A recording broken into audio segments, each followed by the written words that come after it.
Governor Kim Reynolds is updating recovery efforts in Iowa and introducing new state programs. Our Jacqueline Fernandez listened in and joined us live. Jacqueline, Iowans are making steady progress.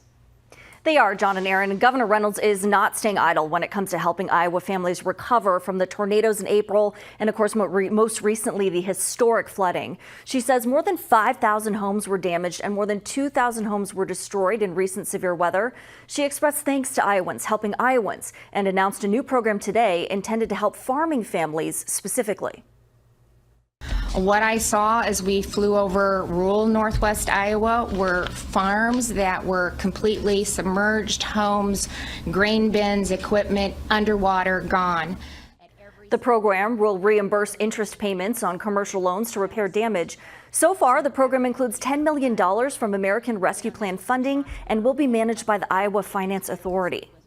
Additionally, the governor is launching recovery programs for homeowners, too. The first program will provide temporary housing within the community for homeowners who are rebuilding from the ground up. Another program will give eligible homeowners $50,000 to help with home repairs.